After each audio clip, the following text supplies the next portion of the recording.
Hello friends, जय हिंद। आज हम लोग आने वाले रीट एग्ज़ाम के लिए सीडीपी के 30 मोस्ट इंपॉर्टेंट क्वेश्चन की प्रैक्टिस करेंगे, जो रीट लेवल 1 और लेवल 2 दोनों के लिए बेहद इंपॉर्टेंट है। और अगर आपको वीडियो अच्छा लगे तो चैनल को सब्सक्राइब करें, वीडियो को लाइक करें, कमेंट करें। तो चलिए देखते हैं। पहला क्वेश्चन यहाँ पर दिया गया है, पिछड़े बच्चों के लिए शैक्षिक लब्धि की अवधारणा किसने दी है? तो इस क्वेश्चन का आंसर हो जाएगा सिरिल बर्ट ने। पिछड़े बच्चों के लिए शैक्षिक लब्धि की अवधारणा किसने दी है? सिरिल बर्ट ने। उसके बाद अगला क्वेश्चन पूछा गया है, पियाजे के अनुसार संज्ञानात्मक विकास की द्वितीय अवस्था कौन सी है? तो पियाजे ने कितनी अवस्थाएं बताई थी? 4 अवस्थाएं बताई थी। और संज्ञानात्मक विकास का सिद्धांत पूछ लिया जाए पेपर में, किसने दिया? तो आंसर हो जाएगा पियाजे ने दिया। अब यहाँ पे क्वेश्चन यह पूछा गया है, पियाजे के अनुसार संज्ञानात्मक विकास की दूसरी अवस्था कौन सी है? तो दूसरी अवस्था होती है पूर्व संक्रियात्मक अवस्था। पूर्व संक्रियात्मक अवस्था दूसरी अवस्था होती है। और बात की जाए जो अन्य अवस्थाएं, जैसे कि ज्ञानेंद्रिय अवस्था, इसको संवेदी गामक के नाम से भी जानते हैं। इसकी ये जो अवस्था है पहली अवस्था होती है। उसके बाद दूसरी अवस्था होती है पूर्व संक्रियात्मक अवस्था। तीसरी अवस्था होती है मूर्त संक्रियात्मक अवस्था। और चौथी अवस्था होती है अमूर्त संक्रियात्मक अवस्था, या फिर इसको ही औपचारिक संक्रियात्मक अवस्था के नाम से जानते हैं। तो इन सभी अवस्थाओं का क्रम आपको याद रखना है। और एक चीज़ और याद रखनी है इनके बारे में, इन सभी की एज क्या होती है? तो जो ज्ञानेंद्रिय अवस्था जो प्रथम अवस्था होती है, इसकी एज होती है जन्म से 2 वर्ष, जन्म से 2 वर्ष तक। उसके बाद जो दूसरी अवस्था होती है पूर्व संक्रियात्मक अवस्था, इसकी एज होती है 2 से 7 वर्ष। तीसरी अवस्था जो होती है मूर्त संक्रियात्मक अवस्था, इसकी एज होती है 7 से 11 वर्ष। और जो औपचारिक संक्रियात्मक अवस्था चौथी अवस्था है, इसकी एज होती है 11 से 15 वर्ष। तो इन सभी की एज, इन सभी का क्रम जो अवस्थाएं हैं, इन सब चीज़ें आपको याद रखनी है। उसके बाद पियाजे के बारे में एक पॉइंट और याद रखना कि इन्होंने किस पर प्रयोग किया था? तो खुद के बच्चों पर प्रयोग किया था। खुद के बच्चों पर। किस देश के निवासी थे? तो स्विट्जरलैंड के। किस देश के थे? स्विट्जरलैंड के निवासी थे। ये सभी बातें आपको याद रखनी है। अगला प्रश्न यहाँ पर दिया गया है, शारीरिक विकास को प्रभावित करने वाला कारक कौन सा है इनमें से? वंशानुक्रम, वातावरण, खेल तथा व्यायाम। तो यहाँ पे इस क्वेश्चन का आंसर हो जाएगा ये सभी, क्योंकि जो है शारीरिक विकास को वंशानुक्रम भी प्रभावित करेगा, वातावरण और खेल तथा व्यायाम, ये सारी चीज़ें शारीरिक विकास को प्रभावित करेंगे। इसलिए यहाँ पे उपयुक्त सभी आंसर हो जाएगा डी ऑप्शन यहाँ पे। नेक्स्ट क्वेश्चन है, निम्न में से कौन सा बुद्धि का सिद्धांत नहीं है? एक तत्व सिद्धांत, द्वितत्व सिद्धांत, प्रत्यागमन सिद्धांत, या फिर बहुतत्व सिद्धांत। तो प्रत्यागमन का सिद्धांत जो है यह बुद्धि का सिद्धांत नहीं, जबकि एक तत्व सिद्धांत, द्वितत्व और बहुतत्व सिद्धांत, ये तीनों ही बुद्धि के सिद्धांतों के अंतर्गत आते हैं। निम्न में से कौन सी एक अंतःस्रावी ग्रंथि नहीं है? एंड्रीनल ग्रंथि, पीयूष ग्रंथि, लार ग्रंथि, थायराइड ग्रंथि। तो यहाँ पे लार ग्रंथि जो है यह अंतःस्रावी ग्रंथि के अंतर्गत नहीं आती है, जबकि एंड्रीनल ग्रंथि, पीयूष ग्रंथि और थायराइड ग्रंथि, ये तीनों ग्रंथियाँ जो हैं अंतःस्रावी ग्रंथियाँ होती हैं। अब यहाँ पे अगला क्वेश्चन दिया गया है, सूझ या अंतर्दृष्टि के सिद्धांत का प्रतिपादन किसने किया था? तो इसका आंसर हो जाएगा गेस्टाल्टवादी मनोवैज्ञानिकों ने। किसने? गेस्टाल्टवादी मनोवैज्ञानिकों ने। उसके बाद बात की जाए यहाँ पे गेस्टाल्टवादी मनोवैज्ञानिक जैसे कौन कौन से होते हैं, गेस्टाल्टवादी मनोवैज्ञानिक के अंतर्गत कौन कौन से आएंगे? तो सबसे पहले आपको यह याद रखना कि गेस्टाल्ट शब्द किस भाषा का शब्द है? तो जर्मन भाषा का शब्द है। जर्मन भाषा का शब्द है जिसका अर्थ होता है समग्र या फिर संपूर्ण। क्या होता है? जिसका मतलब होता है समग्र या फिर संपूर्ण। अब बात की जाए यहाँ पे गेस्टाल्टवाद की, तो गेस्टाल्टवाद का जनक कहा जाता है वर्दिमर को। किसको कहते हैं? गेस्टाल्टवाद का जनक कहा जाता है वर्दिमर को। और इसके समर्थक कौन कौन से थे? तो कोहलर, कोहलर और कोफ्का, कोहलर, कोफ्का और कर्ट लेविन। कर्ट लेविन ये जो थे, तो ये समर्थक थे किसके? गेस्टाल्टवाद के। उसके बाद जैसे कि है जो गेस्टाल्टवाद है या फिर गेस्टाल्टवादी जो मनोवैज्ञानिक है, अधिगम के किस जो है अधिगम जैसे कि है एक व्यवहारवादी मनोवैज्ञानिक हुए, और कुछ जो है अधिगम को जो है 2 प्रकार के मनोवैज्ञानिकों में डिवाइड किया गया, जैसे कि व्यवहारवादी मनोवैज्ञानिक और संज्ञानवादी मनोवैज्ञानिक। तो जो गेस्टाल्टवादी मनोवैज्ञानिक थे, तो इन सभी को कहा जाता है ये कैसे थे? संज्ञानवादी मनोवैज्ञानिक थे। उसके बाद बात की जाए व्यवहारवादी मनोवैज्ञानिकों की, व्यवहारवादी व्यवहारवादी मनोवैज्ञानिक कौन कौन से थे? तो जैसे कि इनमें कुछ प्रमुख है, थॉर्नडाइक हो गए, जैसे कि थॉर्नडाइक हो गए, पावलाव हो गए, स्किनर हो गए। तो ये सभी कैसे थे? ये थे व्यवहारवादी मनोवैज्ञानिक। अब बात की जाए सूझ या अंतर्दृष्टि का जो सिद्धांत है मुख्य रूप से किसके द्वारा दिया गया था? तो कोहलर के द्वारा। किसके द्वारा? कोहलर के द्वारा।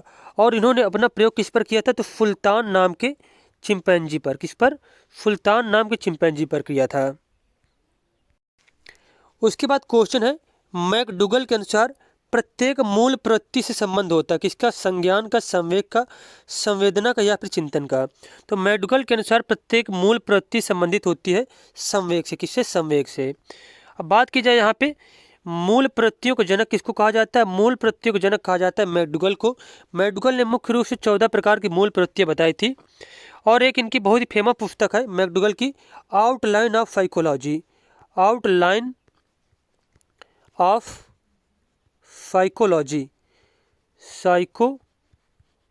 Outline of psychology. इन्होंने अपनी पुस्तक में चेतना शब्द की निंदा की थी। किसकी निंदा की थी? चेतना शब्द की निंदा की थी।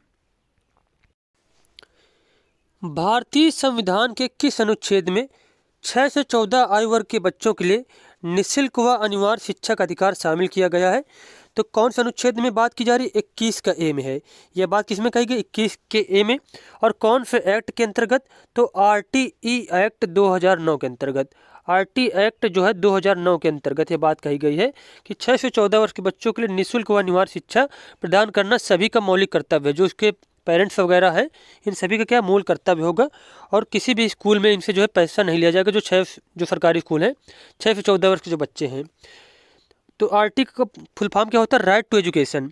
वहीं पे बात की जाए अगर दिव्यांग बच्चे हैं तो उनके लिए 18 वर्ष तक निःशुल्क शिक्षा का प्रावधान किया गया है। निःशुल्क शिक्षा का प्रावधान किया गया है। उसके बाद क्वेश्चन है, क्रेसमर ने व्यक्ति को निम्न में से किस प्रमुख प्रकार में वर्गीकृत किया है? कृशकाय या फिर दुर्बल, सुडोलकाय, गोलकाय या फिर सभी। तो क्रेसमर ने इन सभी रूपों में जो है वर्गीकृत किया था व्यक्ति को। तो इसका आंसर हो जाएगा ये सभी। अब यहाँ पे नेक्स्ट क्वेश्चन दिया गया है, संघनन का सिद्धांत निम्न में से किसकी व्याख्या करता है? तो इसका आंसर हो जाएगा स्मृति की। किसकी? स्मृति की। नेक्स्ट क्वेश्चन है यहाँ पे, निम्न में से कौन सी शिक्षा मनोविज्ञान की सर्वाधिक व्यक्तिनिष्ठ विधि है? तो शिक्षा मनोविज्ञान की सर्वाधिक व्यक्तिनिष्ठ या फिर सर्वाधिक प्राचीन विधि मानी जाती है अंतर्दर्शन विधि। कौन सी विधि? अंतर्दर्शन विधि। और इसका प्रतिपादन किया था विलियम वुंट ने। किसने? विलियम वुंट ने इसका प्रतिपादन किया था। और विलियम वुंट को प्रयोगात्मक मनोविज्ञान का जनक माना जाता है। प्रयोगात्मक मनोविज्ञान का जनक मानते हैं किसको? प्रयोगात्मक मनोविज्ञान का जनक मानते हैं विलियम वुंट को। अब आपको पॉइंट, बहुत ही ज़्यादा इंपॉर्टेंट पॉइंट नोट करना विलियम वुंट के बारे में। विलियम वुंट के बारे में, विलियम वुंट को संरचनावाद का संस्थापक माना जाता है। किसका मानते हैं संस्थापक? संरचनावाद का। संरचनावाद का संस्थापक माना जाता है।